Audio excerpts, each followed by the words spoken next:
for you today.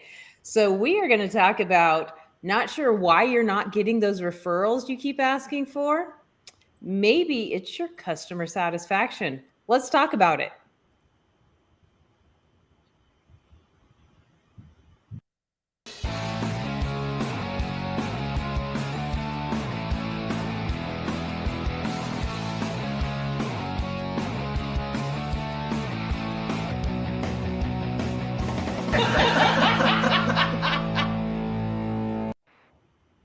So it is going to be so much fun today. We got girl power today. I'm just saying. I'm here with Caitlin, who I have adored for a long time, and my new friend, Rachel. So let's meet our co host. And don't forget, we want you to leave your comments and be part of the show. So if you have something to say or a question or something to add, put them in the comments, and it may just end up right here. And we'll talk about your questions too. All right, let's get started. Rachel, I want to know, why are you passionate about helping people with customer experience using your zone of genius? So tell us about how you use your zone of genius. Hey, everybody. So great to be here. Well, I think our zone of genius is all about our personal brand. It's ultimately about what are our skills and superpowers that make us amazing. And the more niche they are, the better. For me, my zone of genius is branding, it's marketing, it's communication. And the more that I lean into these strengths, the better customer experience I'm able to provide, not just in the agency and standout authority, what I've created here today, but also when I was in corporate. The more that I was aware of what I was really good at, it was better for me to also be with my team and deliver a great experience to the customers. I love it. I love it. Okay, Caitlin. Um, how do you use your zone of genius in helping people? So I am a brand designer and a web developer. So I look at the visuals. And so customer experience is that the second you hit someone's website, that it's inviting, it's informative, it's a clean, simple design is really what I stress with clear calls to action. So customer experience really is like knowing how to get a person from A to B in your business. And so I focus all on the visuals and then that cohesive brand across the board. So if you show up on their LinkedIn page, that the cover photo is beautiful and it matches the brand, cohesive across the board, where if I show up somewhere else, that it looks like me, so it's like if you find me on Instagram, the graphics then match the website that you go to book a call with me. So that's customer experience in a visual way. I love that. And obviously I am all about making sure that people look like them. I think that showing up consistently and authentically is so important. And a lot of times people think that they have to look perfect and that that's the way they're going to give a good customer experience. But we live in a digital driven world where people are seeing things real time, and you can't just put that like painted perfect face on like maybe you could in the 80s or 90s. People see stuff and they want you to be real. They want to know who you are about, and that is what's going to build trust and build that customer experience. And how I do that is by making sure that people have impactful, amazing first impressions. Your profile pictures, your pictures on your website, all of those things should represent not just a pretty picture of you, but they should represent the emotion and essence of the experience people are going to have. So I don't believe that we need a pretty picture. I believe that we need an impactful picture that represents our business. It's going to draw our ideal clients to us. And that combined with, the branding and the colors and everything looking the same is going to help that customer build trust. And trust is kind of the ground floor of having a good customer experience. Because if your clients don't trust you, they're not going to have a good experience. So if you have okay, hold on. Let's see what Bill has to say. Personal branding is crucial for providing a great customer experience. Exactly. It helps to build trust with customers and give them the best understanding of who you are. Yes, that's exactly what all of us are saying. I love it. People are agreeing with us. So, really, that's that trust, that's that foundation. And I think that's what all three of us have really said is how that building that trust is so important. This is going to be fun. All right, let's stay inspired. Okay, usually we get motivated first. Yeah, let's get motivated. All right, Caitlin, we're going to start with you. Why is customer satisfaction important for professionals to thrive in their life and business? Well, I mean, the easiest answer is if your customers aren't happy, they're not coming back, and therefore you're not making any money. And I think at the end of the day, we want to help people, but we also still need to pay the bills and have a profitable business. Um, but I think that it's crucial for prosperity and just overall happiness is that if you know that your customers are happy, that gives you a lot more fulfillment in your heart, that like you're spending your time and your efforts on something that really stands out. And it feels better if I have the question in front of me.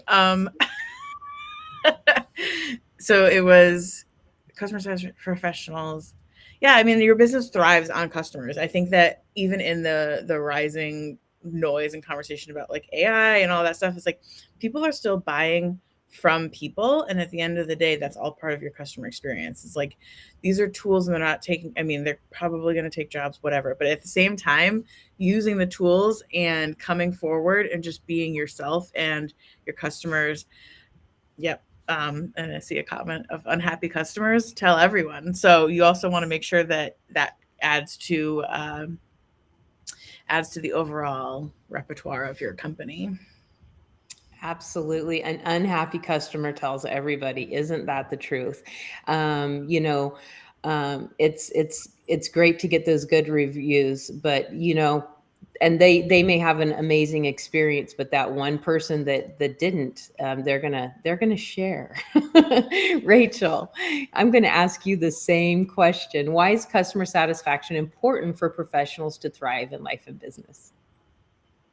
I think that she did a really good job covering it. I think to further expand on it, pretty sure that one negative customer experience will, I don't remember the exact data. I think one negative customer experience will like invalidate the 10 positive that you had, right? So we know that happy customers, and not just, I don't want to call them customers, when people are happy and feel super satisfied with the relationship that you're building. And to me, customer satisfaction means that you're building a relationship, human to human, with somebody. When we do that, it's not just that the business is going to thrive, it's also that we're going to build that customer lifetime value, which means that we will continue to make more money off of that person over the long time, and they will advocate for us. And let's not forget, usually 20% of our actual client or customer base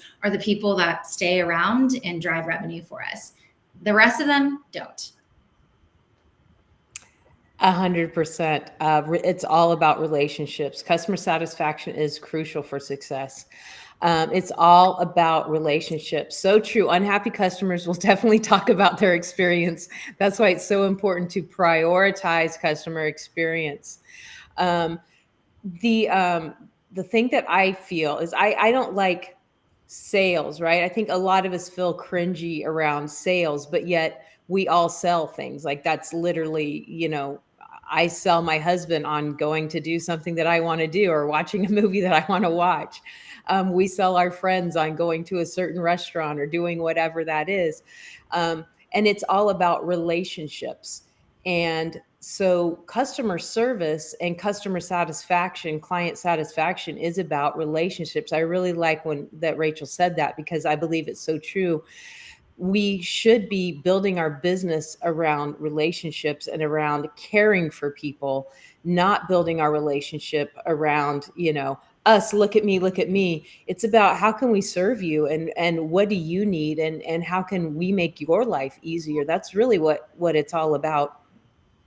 I remember when I started my studio in San Diego like 20 years ago. Um, I had one client that came in.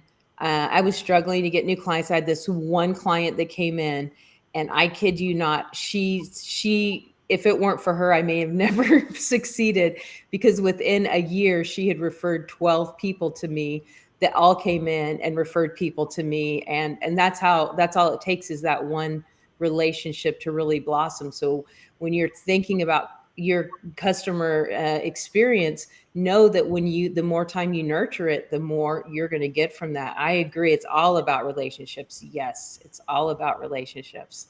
All right, now it's time to get inspired. Now, all right. How has customer satisfaction been a problem for you in the past? And what did you do to overcome it? All right, Rachel, we're putting you on the hot seat right now. I think we were When talking did you branding screw? today. Are we talking branding or customer satisfaction? We're talking about branding through customer satisfaction. Okay, I'm kind of like, this is a little twist for me, Monica and Peggy. But hey, here we are. What was the question again? I'm just like I'm surprised we're talking so much about customer satisfaction. So Yep, that's the name of the show, the 5-star experience. yeah, it's So, definitely, I'm sure Caitlin, feels the same, right? We thought we were talking branding. So for me, I've had different experiences, right? I have worked in corporate, and I have experienced specifically, one of the brands I worked on was called Software Advice. And so it was helping small businesses find the right software through human conversation. But a lot of that demand generation was done through paid search and SEO, and was quite a transactional relationship until the person was actually talking to an advisor. And so in my experience, the more mechanical and more transactional that relationship and journey was, especially in a digital world, right? Most journeys that people are, 90% of the buying journey is complete before anybody is talking to a human, if they even do talk to a human. So in that experience, there is a lot of reasons somebody can become unhappy and have problems. And the more transactional that journey is for them. So if you're using more paid advertising, if you're using more bots, if you're using more automation and email, right? How along that way can it be more human with real voices behind it? And that's where I've seen a lot of tension between the customer and the company. And then I think as an entrepreneur and business owner today, at the end of the day, when you're working with a client, it's all about expectation setting. So when you come in, we have a conversation around your goals, and then 6 months later, you feel like those goals haven't been met, right? There's going to be that tension. So we as business owners really have to be clear on that goal setting and expectation setting all the time. By the way, not just with our clients and customers, also with our team. And then along that journey, if things are changing, making sure that we're taking them along the way. And that's some of the ways that we can help prevent those relationships from going sour. Absolutely. Absolutely. Okay, Caitlin, you're up. Tell us where you kind of fell off in the past, and how you recovered from that, and how you've moved forward with doing an amazing job. So I think that one of the things that I'm constantly thinking about and working on is that balance of like, how can I make things automated or streamlined or templated in a way that's the back end of my business? Because right now I am a solopreneur, it is just me.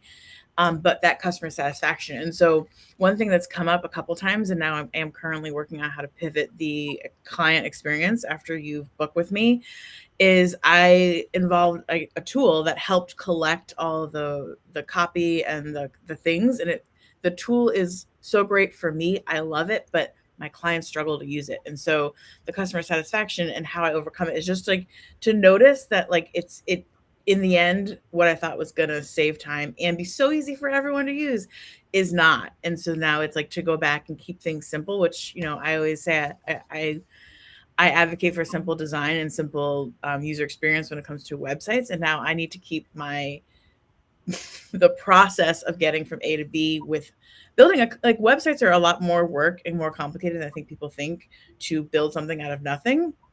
And there's a lot of steps, there's a lot of information gathering, and that's the biggest part of the customer satisfaction that I have to be working on, and be cognizant that when I'm working one-to-one with somebody, that they know what's coming next, what the expectations are. And because then they get frustrated and I'm frustrated, and that's not good for anybody. That is never good for anybody. So my brand is that I empower, inspire, and educate my clients. That is my brand. That's my brand story. That's my brand marketing. That's everything about what I do. And this is many, many years ago. I'm going to really tell a nasty story how I failed in my customer experience. I was doing a wedding. This was 18 years ago. And this was when I say bridezilla. Oh, it was not a good experience, and I could not, none of the vendors in this wedding could make her feel good. And the wedding planner's email was similar to the bride's email. You probably see where this is going, right? So I'm very careful about, who I talk about and how I talk about them. And this one time was just such a horrific experience. And the wedding planner had emailed me and kind of vented about some nasty things that the bride had done. And so I replied to who I thought was the wedding planner with my opinion of the bride. Yeah, I actually emailed the bride and told her what a bridezilla she was. And I got a pretty colorful Yelp review that I deserved, because that's not my brand. That's not who I am. And that's not how I want anybody to feel. My brand is that I'm there to encourage and empower you to succeed, not to tear you down and point out your flaws.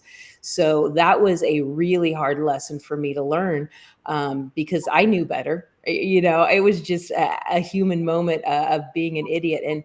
And I still think of that from time to time. And like I said, that was 18 years ago. And I am often reminded when I want to jump on that train. I'm often reminded that no, that's not what my branding represents. My branding represents that I'm here to empower you and encourage you and uplift you, not point out your flaws. I'm here to make you look beautiful and powerful, not the opposite. So yeah, we're all human, and it's good to learn from those lessons and really think about what your brand is. What does your company represent, and how do you influencers can also have a big impact for customer satisfaction. People tend to trust other customers and their opinions, and that leads to trusting that company. Absolutely. And that's why when you have one customer that loves you, they can bring in so many more. What has you guys' experience been with, having like a raving fan that's just absolutely like turned your business around? Have you, either one of you, experienced anything like that? Rachel, how about you? Yeah, absolutely. Well, I've had raving fans inside of companies as an employee, during my MBA experience, my agency experience, all around, right? I think that is what a personal brand is about. It's about presenting yourself, and creating a perception and impression that's both aligned with your inner self and really what you do well. And I have been very strategic in making sure that I have fans in everything that I do, including inside my home, creating a blended family with 2 stepchildren, right? And so that really means that I am who I am online and in person. I have a lot of great connections and followers on LinkedIn that continue to grow. I get amazing messages from people. And when they get on a call with me or they meet me in person, right, you're the same person. And I think that is so important in a world like today, where the reality is there's a lot of fake people, there's a lot of fake content. And I'm really standing for human conversation and human connection and that authenticity. And that to me is what builds fans. And that's really the premise of Standout Authority. Figuring out what your brand represents is key. Absolutely. Now, I am a raving fan of Caitlin, so I'm sure Caitlin has a ton of raving fans. So tell us about how raving fan has changed your impact on your business. I think that, I mean, I think of a few people that they continue to come back. They know that they'll get good customer service when it comes to being able to figure things out. I like to pride myself in the fact that I'm a visual graphic designer by study, but I also am someone who like has to figure things out. And so like things that are on my list to do this week are like figuring out answers to questions I never thought I was going to be asked for functionality and web stuff. And so I know that for me, it's like there's never really like a no, I can't figure that out. It's going to be, I need more time to figure that out. But, and yeah, I think that in this noisy social media world where it is good to show up, and I believe showing up authentically, at the end of the day, 95% of all of my clients have come from word of mouth and referral. I think only one or two people have found me on Instagram or LinkedIn and just cold messaged me to get on a consult. It is usually coming into rooms like this, going to networking events, having connections with people that will think of me the next time you're out at an event and someone says, "Oh, like I really hate my website," and you'd be like, "Oh, well, I know someone." And so that's how you get fans, is by having friends that also think of you as what you do Yeah. for your business as well as your family life. Yeah, absolutely. And I agree. Colleen Struby, I'm a big Colleen Struby fan as well. So, yes, she said that she appreciates her many fans. I agree with Rachel. Human connections and authenticity is so important. Yes. Okay. So now, networking. Um, who should we ask when we're trying to improve our customer experience? Caitlin, you're up. Who should we ask when we're trying to improve our customer experience? Mm. I mean, the default is always to think about going to your previous clients or customers, and sometimes that can feel hard because you are a little bit afraid of hearing the negative. And but I think that it also would be potentially asking further down the road, like 6 months to a year later, just be like, hey, like at this point, how do you remember working with me? And do you know anyone who? Because then you'll kind of get a sense of if they're resistant to wanting to refer you, there could be something there. And maybe you start asking things like I've been asking about the processes and like, do you like this tool? Are you like, was there any like hiccups along the way that you felt could have been done, like solved or presented differently? Um, and also just kind of talking it out. I have a couple like Voxer chats going with some business friends that we just kind of like talk out all of that stuff of systems and processes and finding clients, and so they might be able to see things from a different perspective when it comes to like improving your customer experience. And so I mean, one of my friends has really helped me figure out that repeating myself in emails and clarity is a gift. And I just heard this the other day that like being unclear is also like clarity is kind and unclear is unkind. So it's like if I feel like I'm repeating like these are the steps that we're waiting for, this is what I'm waiting for from you, this is what I'm working on, it feels redundant to me because it's all in my head, but nobody else lives in my head but me. Thank God no one but me lives in my head. We'll just leave it there. Rachel, how about you? Who should we reach out to when we're wanting to improve on our customer experience? Yeah, I think totally agree with you, Caitlin, that the first people you should go with are your current clients and even past clients, right? To get an idea. I think the other thought that I have is I really look at businesses similar to me, people similar, or maybe they don't do the exact same thing, but have a similar kind of system and process.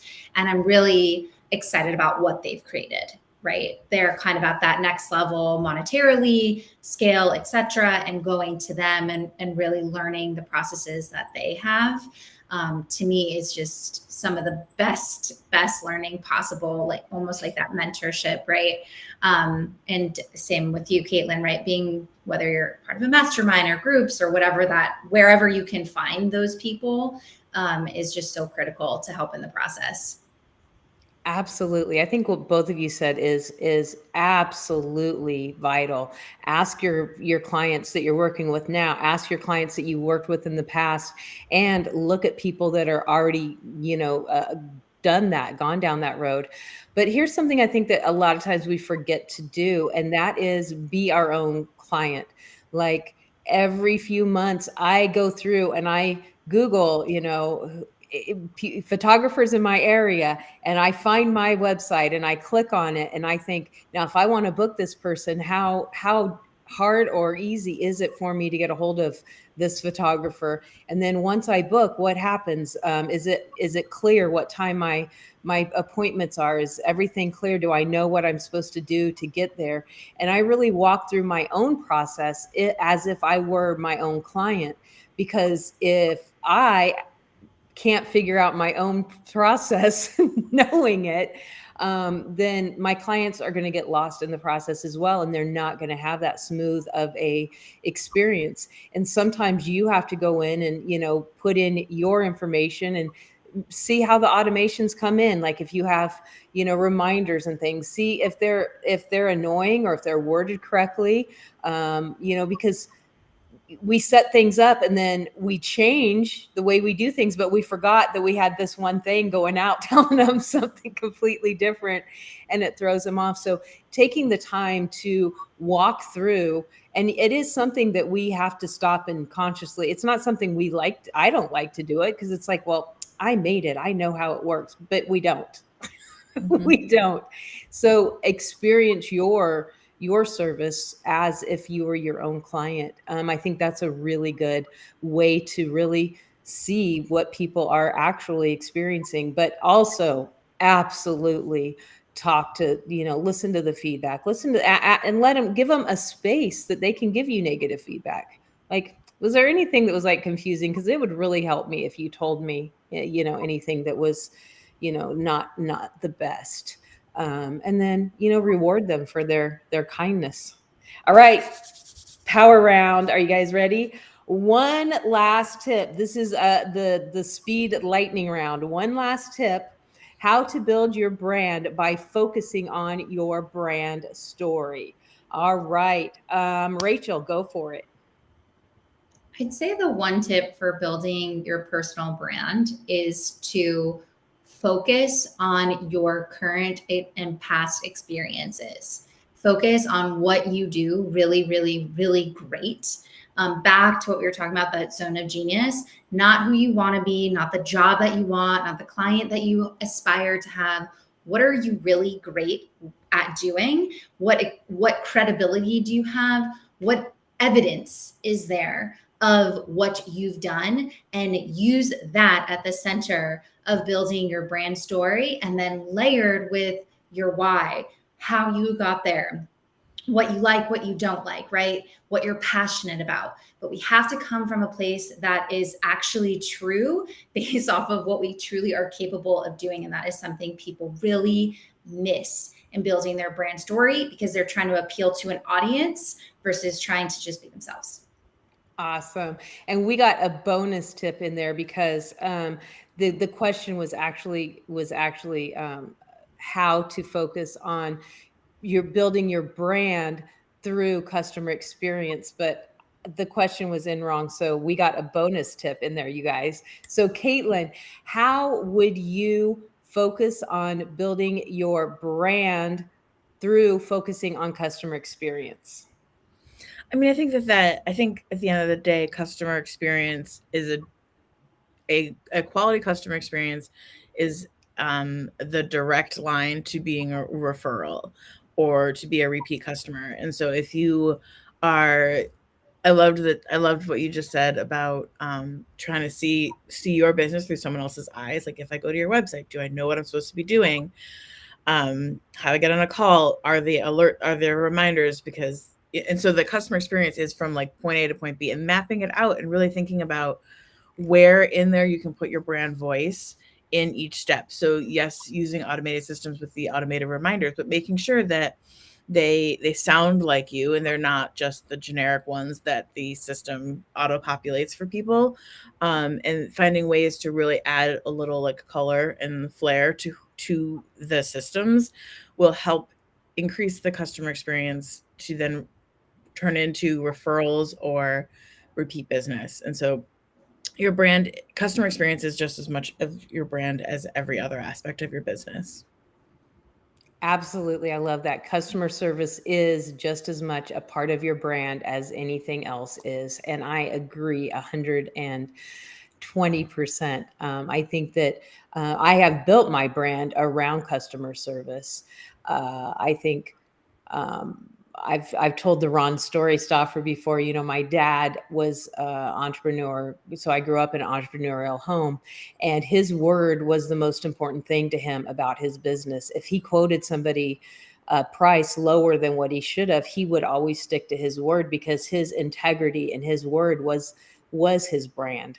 You know, obviously he did great work, and you know, people came from all over to have him, you know, to hire him to work, but he felt like that was the biggest part of his brand. And I think I've carried that through, that's what I want my brand to be, is giving my clients an amazing customer experience, something that they can trust and something that they can always hold on to. And they know if they come to me, they know that whatever I tell them is going to happen, it's going to happen.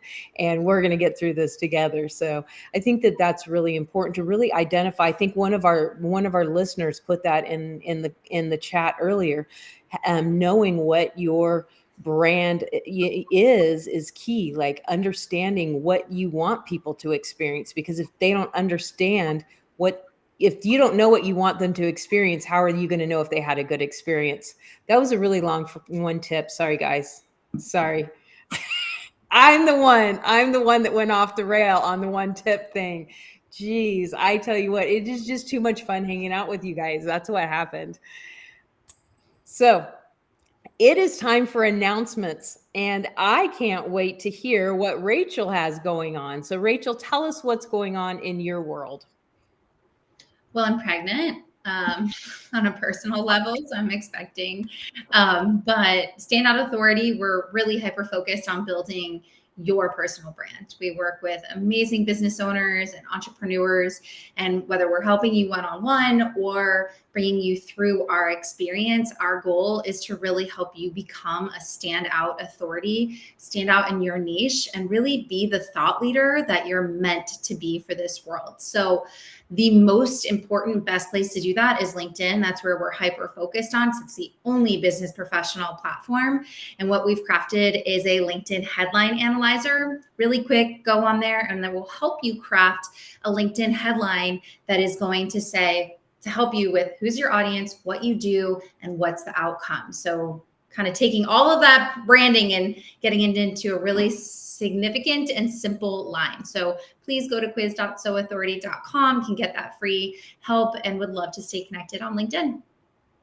Awesome. Thank you, Caitlin. So first of all, congratulations, Rachel. That's like very exciting.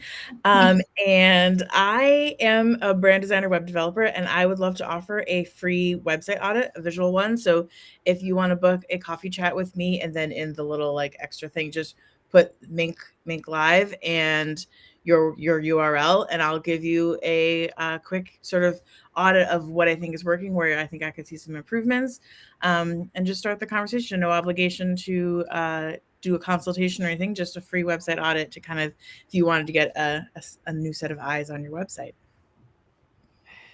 Awesome, Caitlin. I'm writing down that right now, because I'm definitely going to take you up on that. All right. So photographers, I am in the middle right now of a 5-day challenge. So you guys just missed the first ever 5-day challenge to map out your dream business, but you can still schedule a call and talk to me, and I can still help you get in that branding zone so you can get some amazing customers, client referrals as well. So just go to Headshot. I got some weird feedback there. Go to headshotstrategist.life and book a call with me. I can't wait to talk to you.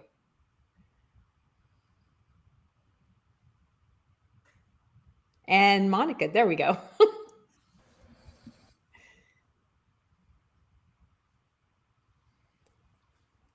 All right, we are going to do MinkLife announcements now.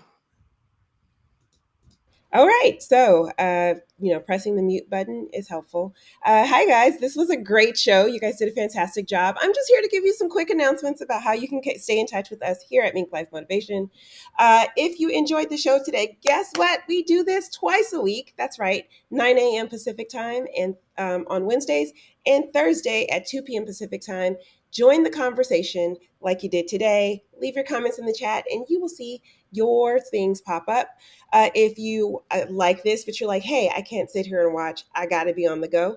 No worries. We have it on the go as well. This is also a podcast. That's right. So you can go to all the places where you would find a podcast, look up Mink Life Motivation Live, and there you will see all the past episodes, including this one after a couple of days. If you're interested in being on the show, you're like, oh my gosh, they look like they were having so much fun. I want my voice to be heard. I want platform. Well, guess what? You can be on the show by going to minklifemotivation.com/live, where you can have this awesome conversation.